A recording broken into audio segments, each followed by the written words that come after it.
Sama-sama ya, sama-sama ya. Kelompak. Halo, kelompak kok. Awas jatuh.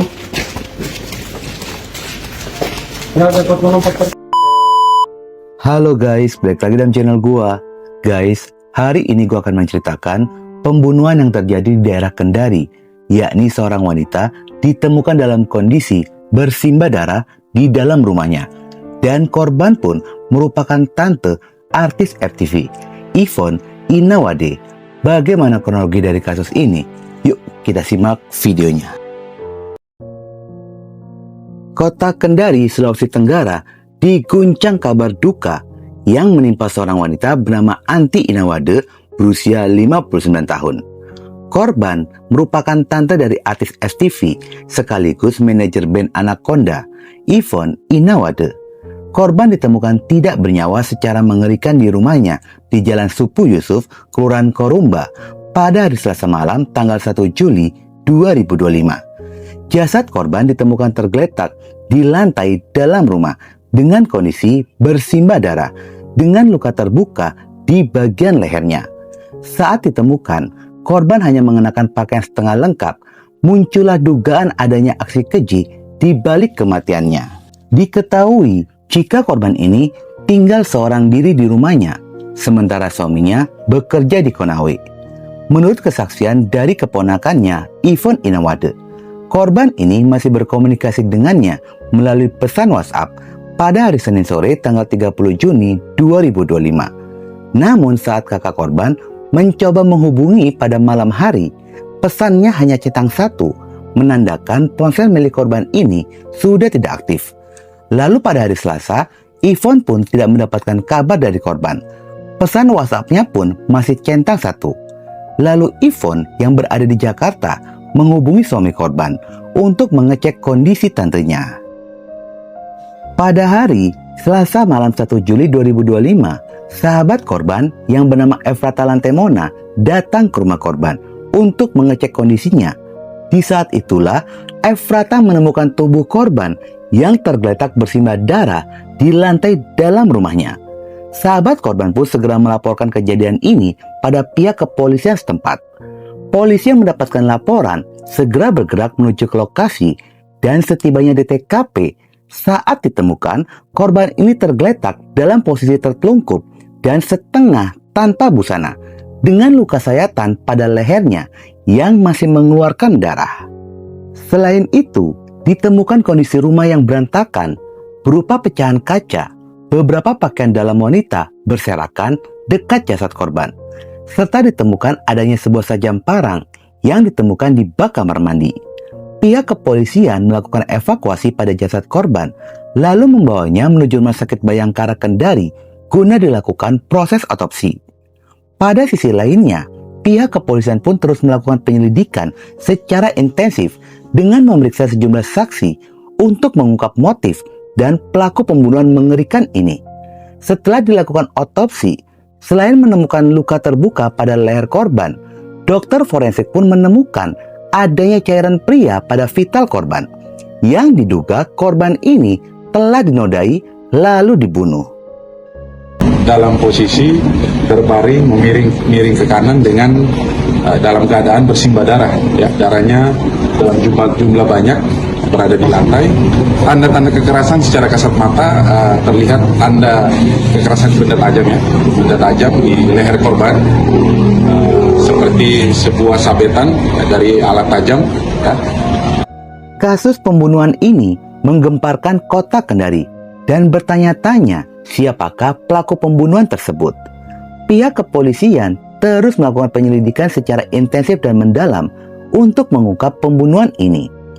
Seiring berjalannya waktu, memasuki 10 hari dari penyelidikan polisi, misteri pembunuhan ini pun polisi tidak kunjung menangkap pelaku. Publik mulai resah dan mempertanyakan kinerja kepolisian. Tetapi polisi mengaku sedang menyusun setiap puzzle dari petunjuk yang didapat.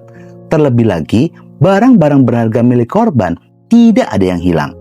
Uang dan emas tersimpan rapi, barang elektronik pun masih pada tempatnya. Menurut kesaksian dari tukang parkir yang berada di sekitaran rumah korban, dirinya tidak mendengar atau mengetahui peristiwa pembunuhan tersebut. Dirinya pun baru mengetahui setelah sahabat korban berteriak histeris ketika mengetahui korban ini ditemukan dalam kondisi tidak bernyawa. Banyak dugaan mengenai pembunuhan tersebut. Salah satunya, pelakunya adalah orang terdekat korban. Hal itu bukan tanpa alasan. Korban ini memiliki 30 ekor anjing di rumahnya. Biasanya, anjing-anjing itu akan menggonggong jika melihat orang tidak dikenal. Namun, anjing milik korban terlihat sangat tenang. Setelah 11 hari dari penyelidikan pihak kepolisian, tepatnya hari Jumat malam tanggal 11 Juli 2025, polisi mengkonfirmasi telah berhasil menangkap pelaku pembunuhan. Dan ternyata benar, pelaku ini merupakan orang terdekat korban, yakni mantan karyawan dari suami korban. Pengungkapan kasus ini bermula dari penelusuran pihak kepolisian terhadap orang-orang yang berinteraksi dengan korban sebelum pembunuhan itu terjadi. Ivon, keponakan korban, mengaku sosok pelaku sempat berinteraksi langsung saat acara perpisahan Tribun SD Kristen di rumah korban. Saat persiapan acara, pelaku ini bahkan sempat membantu melipat dus. Kecurigaan Ivon terhadap pelaku bukan tanpa alasan. Pelaku ini adalah salah satu dari sedikit orang yang pernah menginap di rumah korban pada malam tanggal 25 Mei 2025 sebelum pembunuhan itu terjadi. Dengan adanya kecurigaan tersebut, pihak kepolisian melakukan pendalaman kasus menggali sosok dari pelaku. Hingga akhirnya polisi menemukan sejumlah bukti dan polisi pun segera melakukan penangkapan. Pihak kepolisian masih menyembunyikan identitas pelaku yang diketahui pelaku ini bernama Usman. Pada awal penangkapan serta interogasi yang dilakukan oleh pihak kepolisian, pengakuan pelaku ini selalu berubah-ubah dalam memberikan keterangan mengenai pembunuhan tersebut.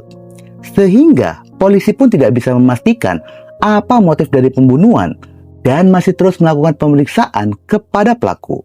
Di dalam penyelidikan, sajam parang yang diduga digunakan untuk membunuh korban, menurut kesaksian keluarga, sajam parang itu hanya diketahui oleh suami korban yang bernama David dan juga korban itu sendiri yang biasa tersimpan di bawah kasur.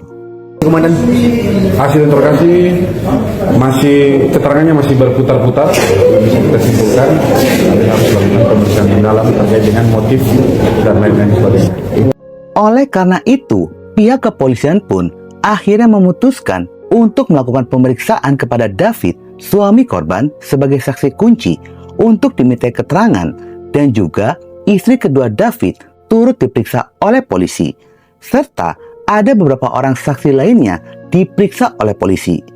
Namun, dari keterangan-keterangan yang didapat polisi, pihak kepolisian pun mengambil kesimpulan serta menguatkan jika pembunuhan ini hanya seorang diri alias pembunuhan tunggal. Setelah pihak kepolisian melakukan penyelidikan secara mendalam, akhirnya polisi mengungkap motif yang sebenarnya. Motif pelaku pembunuhan yakni asmara dan dendam. Pelaku sendiri bukan orang baru bagi korban. Hal itu dikarenakan pelaku pernah bekerja dan tinggal di rumah tersebut bersama suami dan korban istrinya. Selain motif pembunuhan, pihak kepolisian pun mengungkap sosok dari pelaku Usman yang ternyata pelaku ini merupakan seorang pecandu garam Cina. Pelaku ini sering menggunakan garam Cina tanpa sepengetahuan David dan juga korban. Di dalam keseharian selama bekerja dengan korban, pelaku ini mengaku sering melihat korban mengenakan pakaian ketika berada di dalam rumah. Lambat laun pelaku ini pun memiliki rasa dan berfantasi berhubungan badan dengan korban. Namun pada saat itu tidak terjadi sesuatu. Hasrat yang menggebu-gebu di dalam jiwa pelaku yang terpendam lama berubahlah menjadi dendam lantaran David dan juga korban memutuskan untuk menghentikan pelaku dari pekerjaannya. Namun tidak dijelaskan secara rinci apa alasannya pelaku dihentikan dari pekerjaan itu. Seiring berjalan waktu, dikala pelaku tengah mengkonsumsi garam Cina di daerah Konawe, dalam pengaruh garam Cina tersebut, pelaku mulai berfantasi, lalu nekat mendatangi rumah korban pada jam 4 dini hari yang berada di daerah Kendari. Setibanya di rumah korban, pelaku ini diam-diam masuk ke dalam rumah, lalu menyelinap ke dalam kamar korban yang pada saat itu korban tengah tidur. Di dalam kamar, pelaku pun mencoba menodai korban dan korban berusaha melawan, tetapi apa daya tenaga seorang wanita, pelaku akhirnya berhasil menodai korban. Setelahnya pelaku pun beranjak keluar kamar, dan saat berada di ruangan tengah, korban pun mengancam akan melaporkan perbuatan pelaku pada pihak kepolisian. Pelaku yang mendengar ancaman dari korban sontak saja membuat pelaku ini marah dan mengamuk.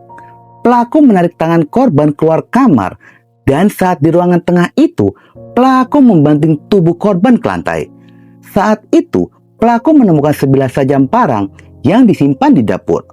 Lalu pelaku ini mengambil dan kembali lagi mendekati tubuh korban. Tanpa pikir panjang, pelaku melayangkan sajam yang mengenai leher korban, yang membuat korban ini pun akhirnya kehilangan nyawa. Setelah melakukan pembunuhan itu, pelaku segera melarikan diri lalu bersembunyi di Konawe, hingga akhirnya pelaku pun berhasil tertangkap. Atas perbuatannya, pelaku terancam pasal berlapis dengan ancaman pidana seumur hidup. Guys, mari kita doakan semoga korban diterima di sisi Tuhan Yang Maha Esa.